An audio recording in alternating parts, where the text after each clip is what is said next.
26, 2026. I am Gianni Di Poce, going to be with you for the next hour here. And quite frankly, guys, the market doesn't care anymore. The market doesn't care anymore because nobody knows what the hell is going on. Asia's running out of oil. Europe is getting pinched. And honestly, the situation doesn't look like it's dying down. And the fact of the matter is you can't just have a market where on a single tweet you rally 500 points and then just drift lower for the next 4 days, because that's happened now for the last multiple weeks. So it's the market is spending more time now going down than up. That's a big problem. You had the window of opportunity to flip it on Monday, but it's been a straight fade since then. I mean, the high of the week in the Nasdaq was on Monday. So from a timing standpoint, we are still due for a bottom. We are still due for a bottom, but what's happening in the Magnificent Seven today or the Magnificent 10 is not a good thing, especially with a stock like Meta. There's a big trap setting up in energy. We remain at the mercy of the energy market. And what's actually going on here, we're going to walk through this a little bit today. The market's liquidity conditions are not blowing out. They're not deteriorating significantly. I mean, yeah, there's been some stress coming into the liquidity side of things, but that's why it's just been a slow drift lower. That's why you haven't seen that full-blown real washout where, hey, you know, we're dropping multiple percentages in you know, a single day or back to back. So yeah, I'm at this point. I think I said this a couple weeks ago. Just rip it or rug it. I'm sick of this drift. You know, obviously what I want, what the market's going to do, it doesn't really matter. But you know, there still are individual names holding up all right. But at the index level, you're going to have some issues as long as the Mag 7 continues to trade like this. So anyway. Let's go ahead and see what we got going on in the chat here today. Who do we all have here? We have am I bearish? I have a fever. You know, well, Tim said it right above. There's just no bid. There's nobody's buying, right? So it's not just like, oh, hey, the shorts covered their positions and you rallied back higher, which is what we had on Monday. Like nobody's actually buying. Like I can only buy so much, right? Like I'm not going to move the market. Even if we all got together here at TheoTrade and bought everything at the same time, like that's not going to last. So there's just no one actually buying. And this is what it looked like on Friday. Now it's Thursday. You know, at this point, might as well announce that there's going to be a big escalation. And you know the Strait of Hormuz is going to be closed. Honestly, it seems like we're not getting the full story on what's really going on. You know, and today one remark I didn't like, you know, and it's not a political endorsement or a political refutation, but when the president says, "Oh, I thought the market would have been down more," oh, I mean, you know what they say, a wise man does not tempt fate. So I don't know if Trump's going to eat those words. But saying that you would have expected the market to be down more, I don't know if that's really a sign of confidence. I mean, I know there's been a lot of back and forth, and you know, at the end of the day, it is just buying and selling going on, right? And people are reacting to what's being said, what the headlines are. You know, they're looking at their accounts, they're reacting on that bigger picture. There still isn't evidence that the trend has actually flipped and turned bearish, right? You have trends across different time frames. You have long-term trend still very much up. Intermediate term trend, still very much up. The short term trend, though, we're not really in the neutral camp anymore. We're turning, you know, we're bearish now in the short term on a trend basis. And I'm saying that from a standpoint of making lower lows and lower highs. And tech has failed once again. Growth has failed once again. Energy continues to dominate the tape. Even the defensive sectors are not really doing much. It's a broad-based liquidation going on. Now, there still are signs. You do have the conditions for a bottom, but again, okay, sweet, you're in a window for a bottom. Somebody actually has to hit the buy button. So yeah, I mean, I've had to close a few positions today. I got up to around 75, 80% long, and I closed a couple positions in the $1 million challenge.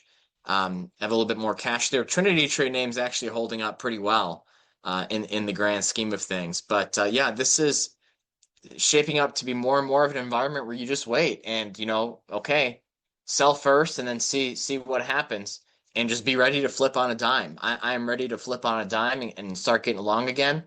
But what keeps happening is you present these conditions for the reversal and then there's no follow through. So the market doesn't care anymore.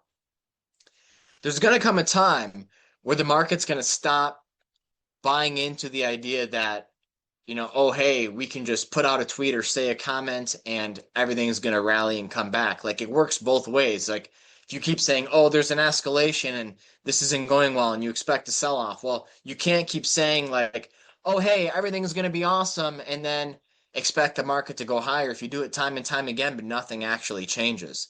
And if you think about it, the flip-flopping in this environment, I think it's worse than what we saw during the tariff tantrums, really.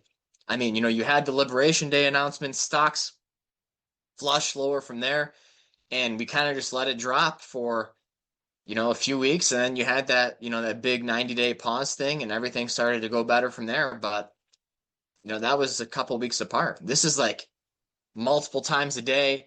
When you had that announcement on Monday that, oh, hey, we're in negotiations, it was like the next morning there was a refutation of that. And then it's like, oh, hey, this place is getting bombed. Oh, this place is getting struck. And then we're being told, oh, there's a deal, there's negotiations happening. And the market doesn't care anymore. The market doesn't care anymore. You can only use so much goodwill, right? And that's just a fact of life, right? So yeah, don't fold. Don't fold. Daniel says bottoms in. We'll see. Um, P-Bots, how you doing? Yeah, Phil, so hit quarterly flat and target. It can bounce, if not, look out below. I think it actually would be better at this point um, for it to just flush. I mean, midterm years usually are challenging. They're a little different when presidents in their second term. So they'll, from that standpoint, have been a little bit more optimistic that, maybe this can be one of those situations where markets hold up better during midterm years. But this was like 2022 as well, right? That was a midterm year during Biden's presidency. 2018 during Trump's first term, midterm year, you had that, infamous Christmas Day crash, right? Markets bottomed on Christmas Eve. And, so the volatility is pretty normal. So if we front load it, maybe, the rest of the year is low vol, but, the VIX has stayed high. You've not seen that big flush as we've been looking for. The bids haven't really come through, and so you just have to adapt. There's no use in really fighting the tape.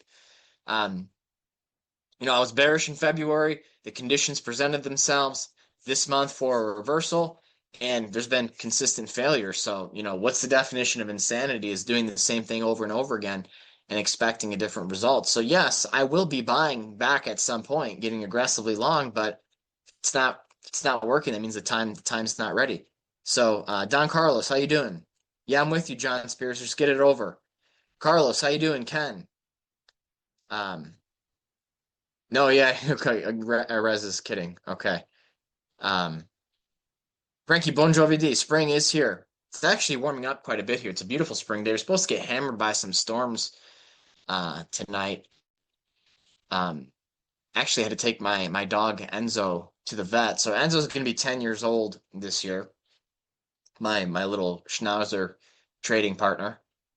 And a couple of days ago, he started limping. And okay, like he's done that before. He's an older dog. He's 10 years old. He's definitely not a spring chicken anymore. And so he started limping and it got a little bit better. And then we noticed a little bit of blood on his paw and took him to the vet today because he was still limping. Couldn't really see anything. And his claw fell off. Don't know how the heck that happened. Must have got it caught on something. But what happened was he was outside and came back inside and he was limping. We're like, okay, We've seen him do that. Sometimes like you pull like a little sharp object out of his paw and then he's fine. No, his one of his claws just broke right off. So the vet actually said it was better that it fell off versus staying on. So I said, okay, well that helps. But Enzo's going to have to get put under later this year for teeth cleaning and a cyst removal on his neck. He's, I guess he's going to be, 70 years old and, dog years. So, yeah, he quite the trading partner. Yeah, so, Frank, your weekly charts still say bullish. I'm with you. But the problem is on the daily, and we're going to look at, liquidity and all that kind of stuff here today because there's a lot to really digest and think through, to say the least. Ditch, you're having tacos today. I had some quesadillas last night. Peter, you want to buy Microsoft at 350? Yeah, you might get it. You might get it. Meta breaking down today, not a good sign. That's a really bad sign. I think you will get Meta at 350. I think you will. So, what else? What else do we have here? Yeah, Ken moved to 90% cash earlier today. Must be a bottom. Yeah, and again, that's okay. Just you always have to have a plan. When do I start getting long again? Right? That's what it comes down to. So, I don't think it's worth it to short in this tape. Everyone's hedged to the gills. You see what happens when you short like we had on Monday. How do you short that? How do you short it when it goes, up 500 points in a single session and then just drifts lower for the next 4 days? Rodney, I actually agree. I agree that this is a day trading environment. I would have to agree. Yeah. Yeah, if you're doing intraday scalps, that's clearly working. But aside from that, I mean, there are some stocks, obviously there's names like Dell, there's energy stocks still doing well. And you just let those run, you still got to tighten up your stops and everything, but the dollar it's kind of a tough position. Japan's starting to run low on fuel too. This has gotten out of hand. So you either need to go all in, take care of business, or pull back. There's no halfway measures when the stakes are this high. It's like, oh, I was only, a little bit over the limit. No, you were over the limit. So, I realize your dog is 14 years old. Wow, what a champion. Yeah, old dog's under anesthesia. Well, he needs to get his teeth cleaned. He's had so he's old now. He's had a couple teeth pulled. Apparently, it's a problem with the schnauzer. So now sometimes like his tongue hangs out because he doesn't have many front teeth left. It's actually kind of cute, I gotta say. But yes, no, he's still very happy and healthy. Yeah, and Ken, I'm with you. Weekly may be bullish, but the daily volatility makes staying on that trend very difficult. Yeah, it has to be small position sizes. Valuations have come down quite a bit on this pullback. But Toussaint, you're all in because I'm saying that there's still some risks in this tape. Yeah. Well, like I said, I was saying this week, I was positioned in a more bullish manner. But I never got that full blown confirmation that, hey, like this market is bottomed, we're ripping back to new all time highs. So you get, you're dipping your toes in, testing the waters. And when you get, a feedback loop that, hey, the water's still boiling or the water's too cold, you have to, take your foot out. So,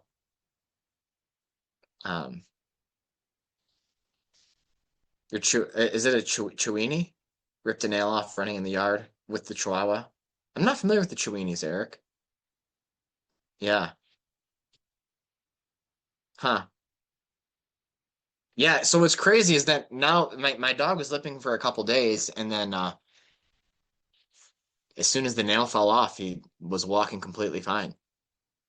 So Asher, you have a mini schnauzer too. Always has the tongue out. It is pretty funny. I'm like, what are you like sticking your tongue out at me for? Anyways, enough about Enzo. He's doing a lot better, thankfully. Get him some dentures. Yeah, that'd be funny. Yeah, I mean, I'm surprised. Honestly, Pat's, that vet. I mean, in another life, I should have become a vet because the amount of people that spend outrageous amounts of money on their pets. Maybe I should have been a vet in another life. Can you imagine being able to use AI too as a vet? You don't have to think as much, and you just administer the. Enzo have any V12s? No, not that I'm aware of. Wow, Phil. Yeah, yeah, that is. Oh, so am I saying it right? A Chiweenie is a Chihuahua Dachshund mix. Okay. Yeah, I'm not familiar with that dog. Anyways, let's take a look here at the currency markets. Dollar yen still hanging out near the highs here. It's looking bullish. Trend is up. Higher highs and higher lows. I don't know, guys. If Japan is running low on fuel, probably not good for their economy. Probably not good for the Japanese yen. Okay? It's really not that complicated. In this environment, fuel shortages lead to stress in bond markets, leads to liquidity crisis, leads to private credit issues. This thing is creating a situation where the Fed is going to have to step in at some point. And so when you get to that type of situation, how bad do things get? How bad do things get? Because again, the setups are not, they're not holding, they're fading, you know. It's time and price. It's not just price, it's not just time. Yeah, the Fed has to raise rates. If they raise rates, this will all come crashing down. It would all come crashing down. I mean, maybe they just should, you know. Hey, I got time to ride the wave through something like that, you know. Um, but it'd bankrupt the government. I really think they're gonna have to do yield curve control. I think they will have to do yield curve control at some point. Um, even if the straight gets opened, yeah, it's just it really is a not a very good situation. And actually, I have this new. I actually can't believe this came out. I'm gonna show you this. This was another Economist headline. We've been kind of poking fun at the Economist lately. I actually cannot believe they published this. But they did. They did. This was so either this conflict is about to be over. I mean, if you judge based on like um, past timing of the Economist, or something's about to get a lot more serious. So either you're going to have a real energy crunch, liquidity crisis, the whole nine yards. If that's the case, guys, we've just seen like the first phase of selling, and you're going to get a real decline. You might drop another 10% at least, and that could even be one of those big market bottoms that holds for years. Okay, so this tells me we're coming to a big inflection point. Either things are going to bottom out, or it's going to last a lot longer. So pretty.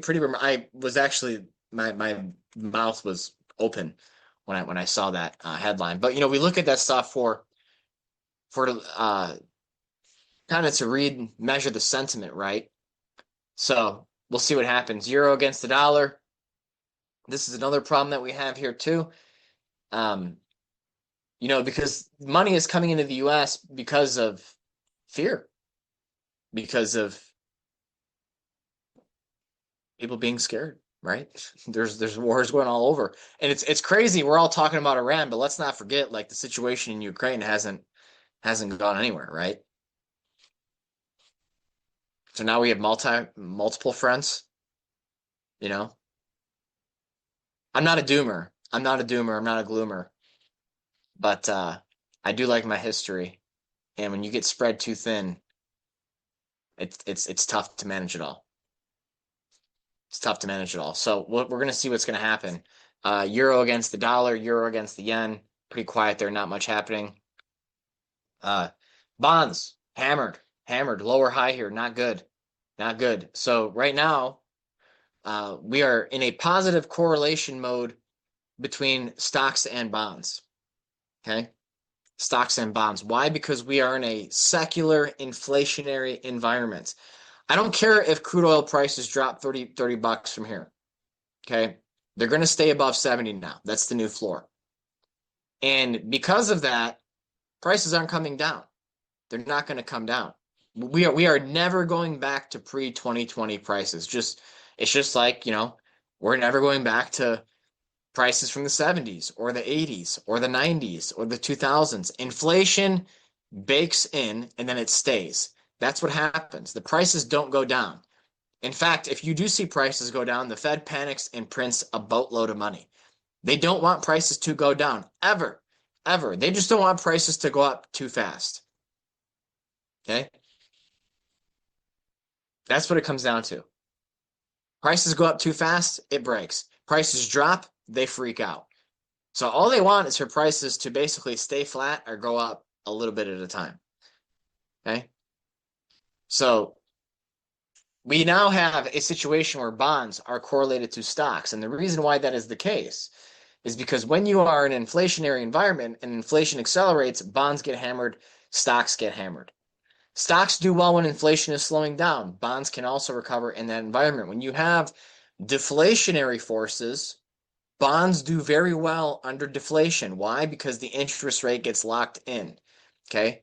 If you have a 4% interest rate and inflation drops to 1%, you like that bond. You're profiting 3% cleanly per year.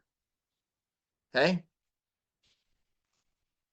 So when you have secular deflation like we had from 2000 to 2020, 2000 to 2010 was a deflationary decade in stocks. Stocks didn't hit, it took the Nasdaq 15 years to make a new all-time high. Stocks did nothing effectively for a decade. You could have traded it, absolutely. You could have made money, absolutely. But if you bought stocks and held them in 2000, you made no money basically for a decade. Okay? From 2010 to 2020, commodity markets did nothing. We were all trading through the greatest bond bull market in history. That is over. That is over. All the Fed can do now is prevent a total collapse, and that's going to basically mean printing money, and that means inflation's not going anywhere.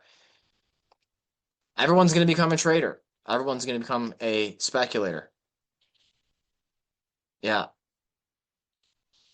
Yeah. So Don saying a advanced decline line is around 50-50 VIX at critical inflection point. I agree. I mean, that's what I'm saying. Just flush it at this point. Just flush it because nothing's getting bought. The bids aren't being sustained. And that usually means that there's more selling pressure, and it's not over yet. It's not over. So bonds have a big problem. And what's crazy about that, do I have this? Did I put this one on here? Let me see. No, it's just energy.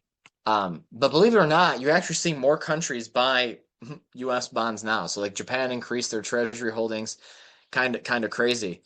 But you look at what's happening here in energy, right? We are all at the mercy of crude oil. Been talking about this extensively. Is this going to pop at another $50? We're almost at the end of the month. The higher that crude oil closes on this monthly candlestick, the worse it's going to be. So there could be a whole lot more pain here in the next month or so. Again, it's not going to last forever. But after failing on these windows of opportunity to flip this market back bullish, I have to sit here and just say, like, okay, well, is this just a matter of surviving the carnage, right? Especially at this point. Is it a matter of just surviving? Yes, that's not going to be a problem. Don't get me wrong. But so Gaston asking a good question: should we go to cash? Well, you look at some of the top performing stocks; they still look good. And there has been a trap lately of selling stocks prematurely, and they end up continuing to do well. Remember, the indices. We've talked about this a lot on the bullish side and the bearish side. Okay. The indices, 40% of the S&P 500 is 10 stocks. What's going on today in Meta is a big problem, okay? What's going on in Microsoft has been a big problem. What's been going on in Tesla is a problem. The rallies keep getting sold. And those 10 stocks could weigh down on the market as the rest of the market continues to do well. Don just pointed out how it's 50-50 advanced decline, okay? So this is where we are now. I'm not gonna, run out and panic sell everything, but stops get triggered, you're out. That's really what it comes down to. So let's take a look at some energy data here real quick, because this is what I was talking to you about yesterday. And you'll see that Asian oil prices in Dubai and Oman have dropped quite a bit. They were up a lot higher. But now what you have is Brent and WTI starting to rally again. Okay, so this is what's crazy, is you had that pop on March 9th when everything really started to accelerate, and then Brent and WTI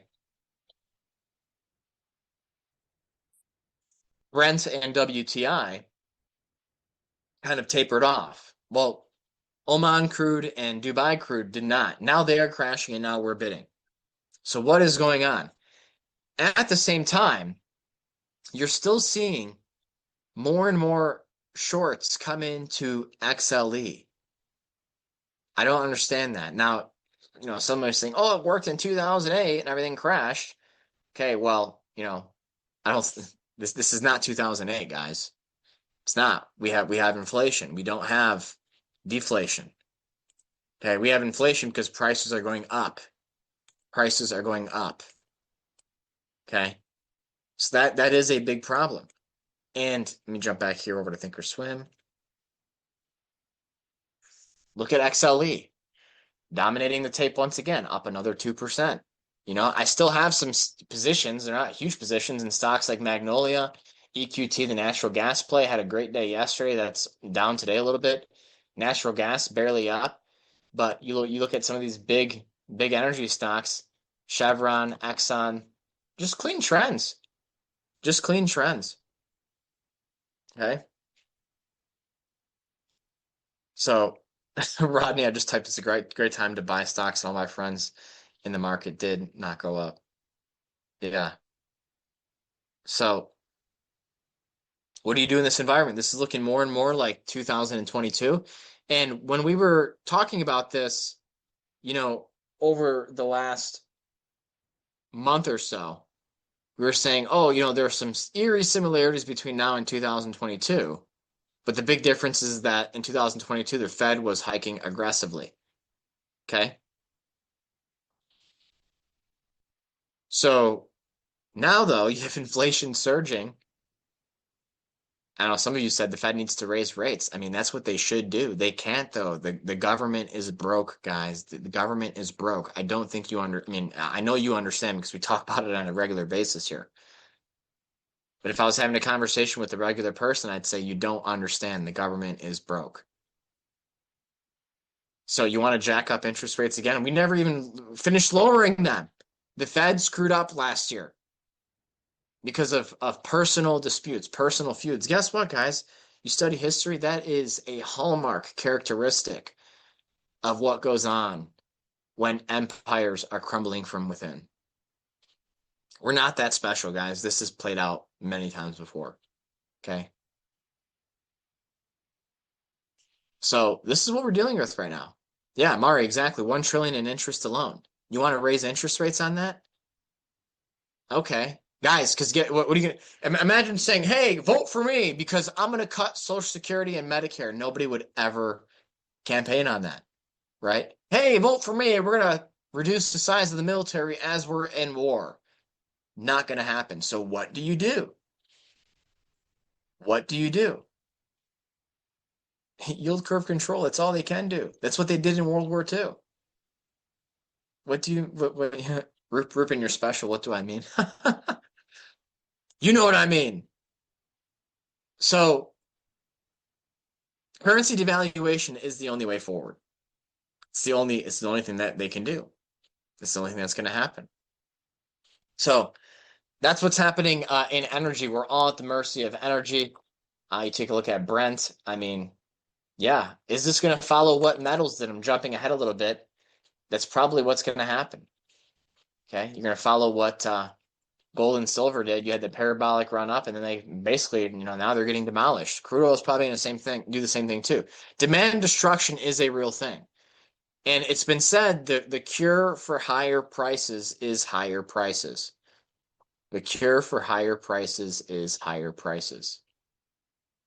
Okay. So that's what happened in 2022, right? We had a recession. Oh, no, we didn't. Yes, we did. Yes, we did. Oh, we haven't had a bear market since 2009. Incorrect. Wrong.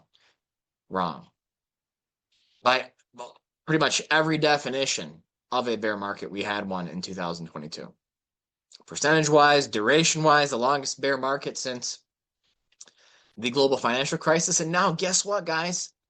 The Nasdaq has been dropping for 5 months, starting basically you start next week. You're in 5 months of a correction in the Nasdaq.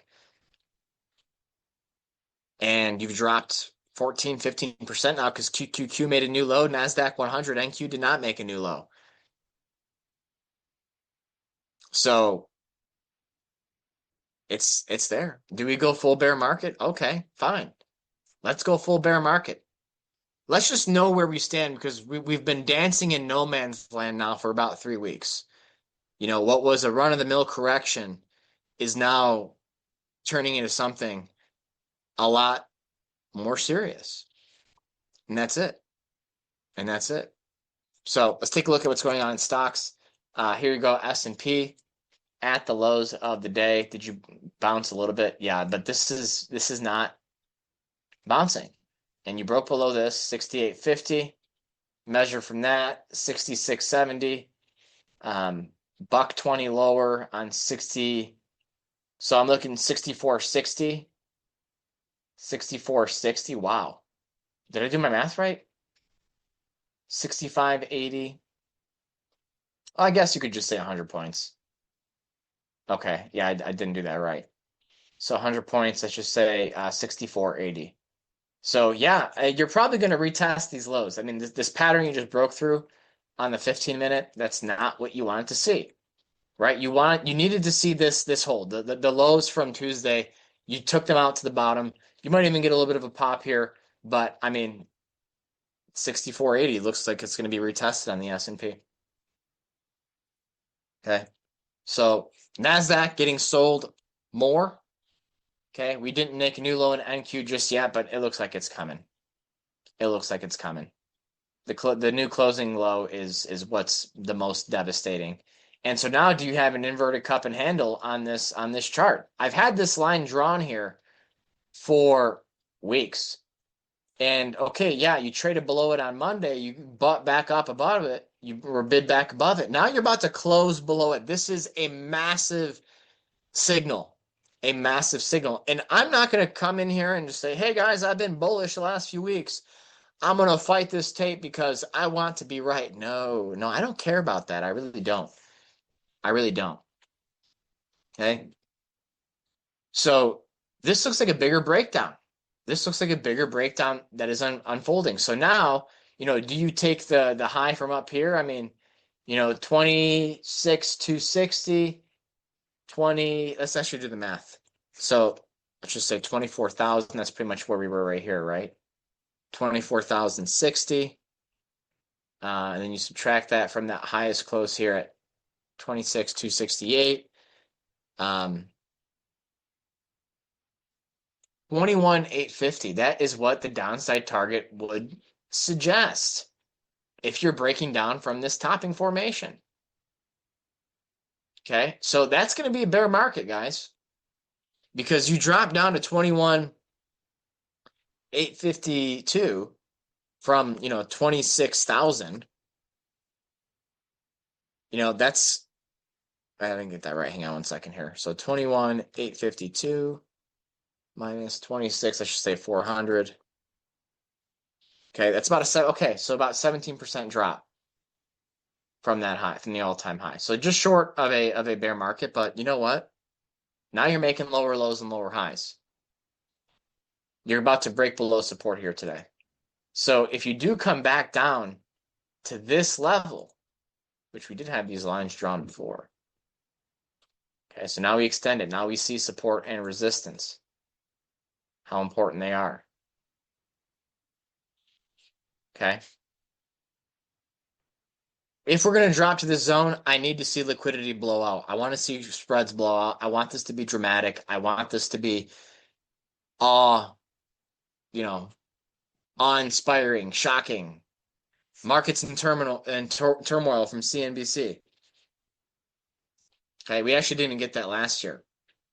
But if you did drop to this zone, you're basically just retesting former resistance turn support of the breakout from last year.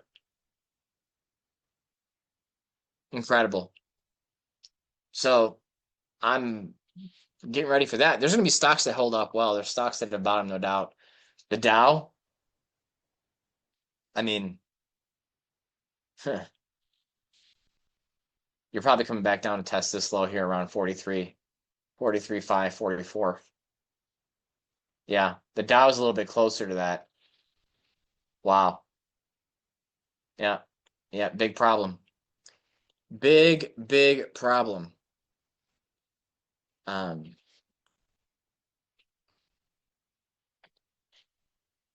so let me see. Just reading the chat here.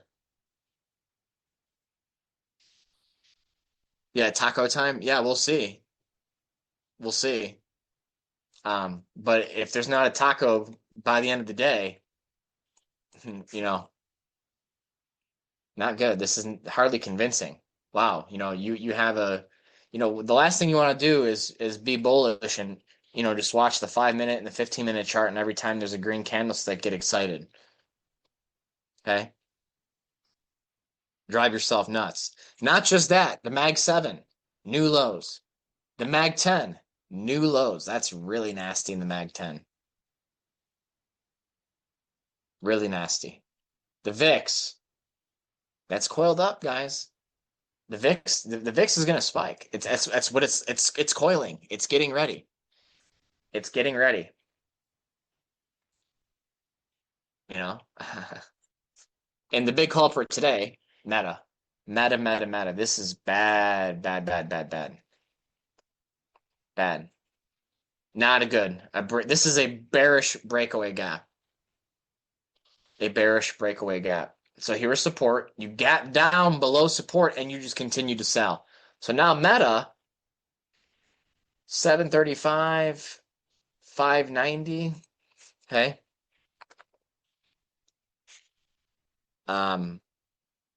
Does Meta drop to 445? Meta's going to come back to retest these lows from last year. Wow. Wow. Topped out in August of last year. Can you believe it? Can you believe it? So that's a big problem. Microsoft has been warning about it as well. Okay, Microsoft looks absolutely awful. Palantir not really having the best day. Okay, AMD giving back all those gains from yesterday. That's not what you want to see. Okay, it's not what you want to see. So I actually have a position in AMD. I'm not just going to go ahead and sell it here. I'm going to wait. I'm going to wait. I have my stop loss on this one. We'll keep an eye on it. So NVIDIA, we shared that trade idea yesterday. It did not trigger. It did not trigger. We said we wanted to get long NVIDIA on a close above 180.4. So you see the power of closing prices, how they can keep you out of positions that are not worth your time. So if NVIDIA cracks, guys, that's, I don't think you want to see NVIDIA lose 165. If NVIDIA drops to 110, that is a gift that we all need to take. I don't think it's going to drop that far, but we'll see. We'll see. Big problem there. Big problem. Tesla, lower high once again. Okay. Not looking good. Saw some commentary on Netflix. Netflix looks good. It does. It does. Amazon actually, that looks like it's kind of just consolidating the losses. Okay. So, yeah. When's the last time you saw, Don asks a good question. When's the last time or any time you saw a product from Meta that you thought was impressive? I mean, I don't know. All they did, they bought WhatsApp, they bought Instagram. I haven't had Facebook in 12 years. Wow. I do have Instagram. What does Meta do? They record your voice and send ads your way. It's basically a marketplace, right? So, yeah, the great glasses, the great glasses. So that's what's happening over there. I do want to show you. So just to kind of summarize the Mag 7 problem, you have all of them down in a drawdown at the moment. The Mag 7 performance in the first 57 days, it's actually worse now than in 2022. Can you believe that? Can you believe that? I would not have guessed. I would not have guessed. But this is what the data shows. So this is actually starting off worse than what we had in 2022. In fact, 2022, if you were long oil in the first quarter, I remember I was. I actually had a good first quarter in 2022. The market was down. I felt like I was a genius. But then Q2 and Q3 were pretty rough in 2022. And then we bottomed, obviously, at the start of Q4 in 2022. And then, just to give you an idea of the distribution of S&P 500 returns, okay? Most of the time, you're going to fall into this, 0 to 10 or 10 to 20% range. In fact, there's been more years in the 10 to 20% range above all else. And that's why they say we average out to, a 10%, 7 to 10% return per year. Okay. So the most recent strong year we had, I think it was 2021, right? Where was that? Oh, 28.5% in 2021. 2022 was a bear market. 2023, where was that?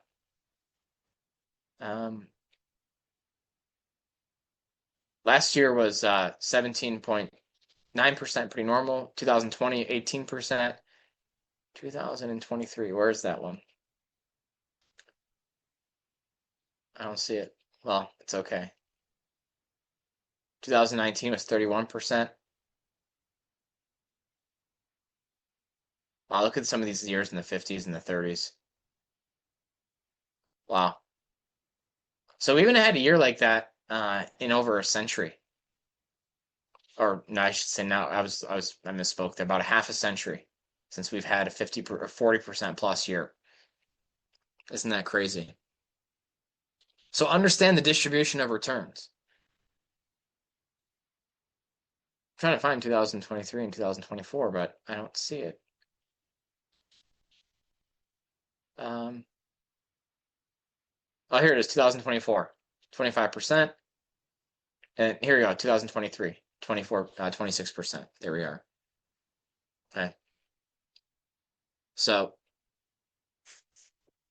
that is that. Everyone, as a quick reminder, if you are watching this live, look over to the left side of your chat room portal. What you will see is that there are some services here at TheoTrade with locks on them. This means that there is more available to you than what you currently have access to. And if you do want to unlock them, there is a member only offer this week. So I'm going to drop a link in the chat for you here today. And what you got to do is click on this chat. And what it's going to do is it's going to take you to a calendar. And someone here from TheoTrade is going to call you.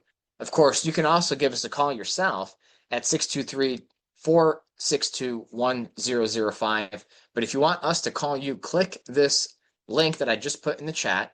Okay. Basically, it's a buy one, get one service. You've been logging in, walking past locked trading rooms every single day. It doesn't have to be that way. So this week and this week only, you can unlock any service on your dashboard and we'll add a second service for free. So it's your choice, 2 services, 1 price, 1 conversation. Okay, so our VIP concierge team will walk you through every locked trading room in 10 minutes. You tell them what you trade. They'll tell you exactly what to unlock. This deal does not exist on the TheoTrade website. You have to talk to someone on our team, members only, and this is going to go away at 5 p.m. Eastern. So click on the link that I just dropped in the chat. It will take you to a calendar, and you basically pick when you want our concierge team to give you a call. If you want to take the initiative yourself, give us a call, 623-462-1005. So what else is interesting before I jump back to think or swim here, is you actually have more inflows coming into tech. And so this is something that I have been discussing quite a bit.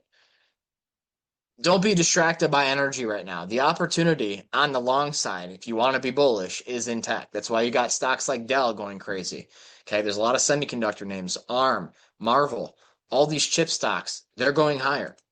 Chips have shrugged this off. Do we see a bloodbath play out in chips? I mean, chips are down pretty hard today. You look at the semiconductor index. Yeah, I mean, this does look like you're about to break support here. You lose 75.11 here. You're probably going to be dropping 150 points at least, or excuse me, 1,500 points. So you'll probably come back down to 6,000. Wow, is that right? 1,000 points, let's call it. So 6,500 come back down to here. So this is the area we got to watch. Okay, so chips, not a good day for chips. Okay, so I mean, the weight of the evidence is pointing more and more to a greater washout playing out, and we just, we're not going to fight it. We're going to embrace it. We're going to lean in. We are going to lean into it.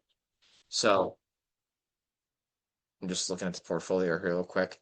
I think I had some other stuff I wanted to show you here today too. Let me see. And then we'll look at, okay, yeah, you've seen that before. Let me get back over here. Oh,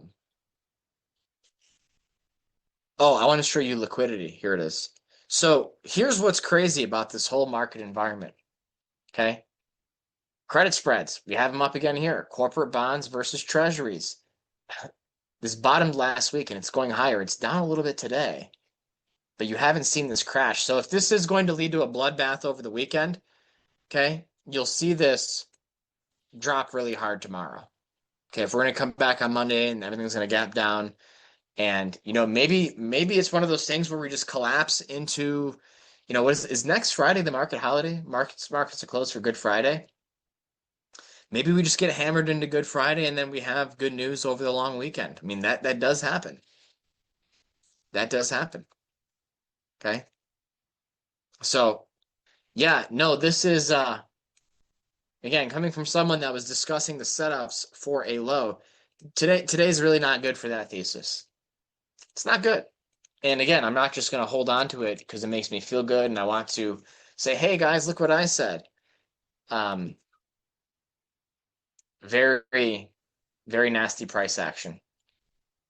And that's a classical short squeeze. So the opportunity that we had was on this pullback. That was normal. And then on the rally, it was really, I would say yesterday evening is when things really started to break. Okay, so this was fine. And then you opened up, this was the danger. This is when everything really started to break down. Okay, so yeah, you might rally into the close here. Fine, whatever. But not good. Not good. So what we're gonna do now is we're gonna look at crypto real quick, and then we'll just look and see what stocks, if there's anything holding up. Crypto. This looks like that channel. This looks like that channel. So yeah. This is, I think you're gonna get Bitcoin drop to 50-some thousand. So you'll probably see it drop into this zone, retest this low. 53, 56,000. That's going to be the big buy point. So it's coming. Everything's lining up now. It's lining up. It's lining up. Same for Ethereum. Like to see Ethereum, drop to, 1,400. That's what's lining up. Okay. So you had the opportunity. It failed. And this is going to be the 4-year cycle reset for crypto. So be ready. Be ready, because there's going to be tremendous opportunities on that front. So, right now you just wait. You just wait. Okay.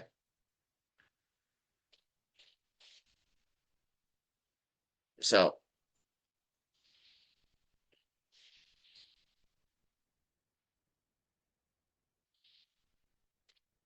um,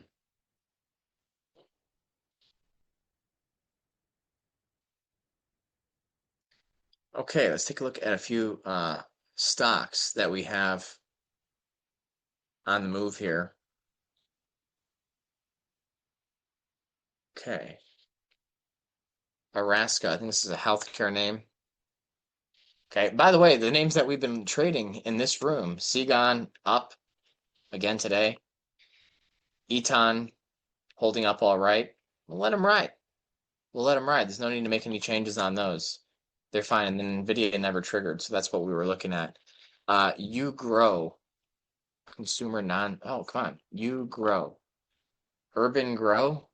I looked into this and I thought they were like some sort of urban farming type thing, and they're not. I think they merged with like a sports betting thing, so I would avoid that. That doesn't really look all that special. SNDK, okay. The memory stocks kind of along the line of Micron, finally coming back down. Micron had gone parabolic. BW, Babcock and Wilcox, okay. Um, Monthly chart makes me not want to touch it. Even though weekly, it's kind of already made its move. This is a industrials company. Okay. So, well, let's see how HYMC is doing. HYMC. Yeah, it looks like it's topped out too. Gold and silver looking very heavy today. The miners are down as well, so I still wouldn't touch those. It looks like the dollar's going to rip. Rates are going to surge. Dollar's going to rip. Crude oil's going to surge. Stocks are going to drop. Crypto's going to drop. Volatility is going to explode. And the market's going to bottom, and we're going to rally on to new all-time highs. Prices will stay elevated, but the Fed there'll be some sort of accommodation going on. You think, I mean, like, we're really thinking that Scott Bessent's not like getting excited to be able to stimulate of some sort, you know? So yeah, I don't know if it means that they're gonna come in and say, okay, sorry, Powell, you're done. Yeah,Ugro does sound like a pot stock. Um, so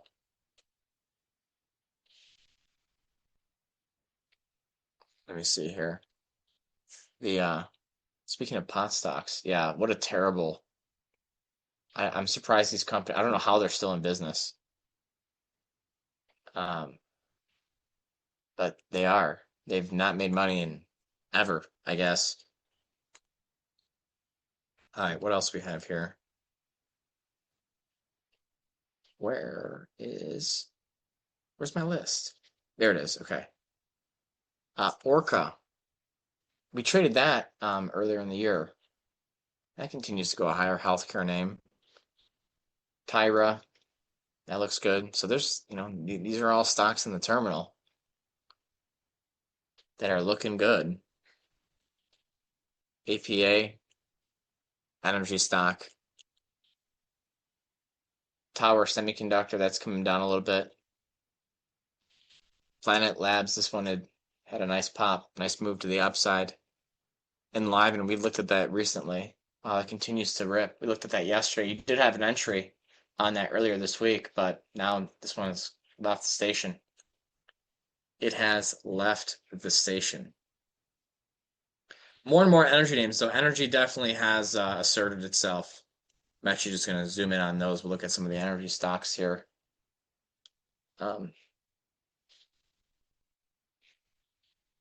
Talos Energy, nice clean uptrend there. Cord Energy, that looks nice too. Entry was back here in early March. And then here's an interesting one, Permian Resource Group. Very clean breakout. Very clean breakout. Yep. Yep. Looks good, but at some point there will be a big rotation out of those. Um,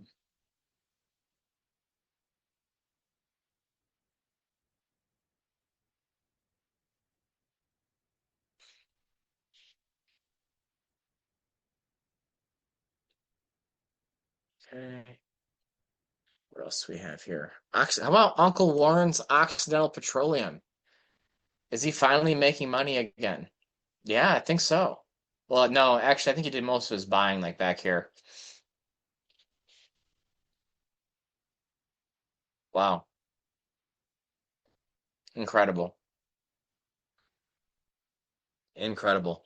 Devin, I think I had an alert on Antero Resources earlier today. Yeah,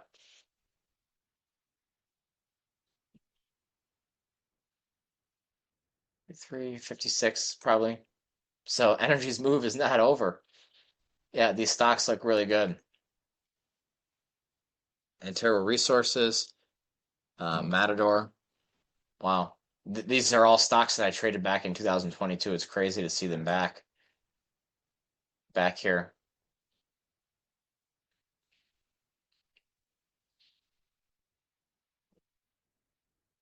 Okay.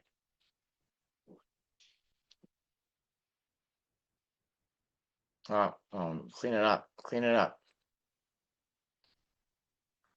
All right. So, yeah, a lot of these have already lifted off though.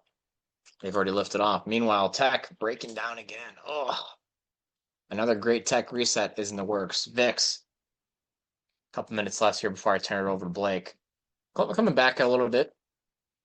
Okay, looks like you're trying to bounce here, but that does not look very convincing to say the least. So tomorrow could be a rather nasty day. We'll see. We shall see. But I'm gonna get ready to turn it over to Blake here in just a moment. And I'm actually gonna be jumping over to the Trinity Trade room, take us through uh, what's going on in the portfolio over there. Some names actually holding up very well. I mean, obviously the energy names. But yeah, Leon, I think you are setting up for like a true generational buying opportunity. You know, so this last month has been a chop fest and a grind, but it's becoming more and more clear. So yeah, you have to respect it like that. That's the way it's shaping up. So I appreciate you all tuning in with me here today, and we'll be back around tomorrow before we go into the weekend. And then next week is a shortened trading week. Markets will be closed on Friday, and we're also in the final days of the first quarter. Okay, final days of the first quarter. You know, one other thing too, we didn't look at it today, but I usually look at some of the sentiment data. Let me see if I can pull it up here real quick for you, just as kind of a last takeaway, because we look at this pretty regularly. Um, you actually have less bears this week than last week. That's not what I want to see. No, I want to see more bears. So you probably got to get worse before it gets better, and that's just the way it is. So I'm not going to fight the tape, not going to fight the sentiment, not going to fight the liquidity, which so far has been holding up all right, but it looks like you're turning lower again, and that's where we stand on the day. So appreciate you all tuning in, and 1 in 5 years. Yeah, appreciate you guys all joining, and as soon as Blake jumps on, then I will jump off here. We'll just check back in on the indices. Don, you wanna throw down for your birthday? Is that what you want for the birthday present? I actually have, after the market closes today, I will be going to the gym and paying someone to punch me in the face, believe it or not. Not hard, but hard enough to make sure my hands don't drop. But just buy any random energy name, buy tea, buy some Netflix, and add. Don will do it for free. Don will punch me for free. That is great to know. I might you can Don, you can always fly me out to Arizona and want to throw on me. That's fine. But sounds like an okay job. Yes, that's good. All right, guys. Yeah.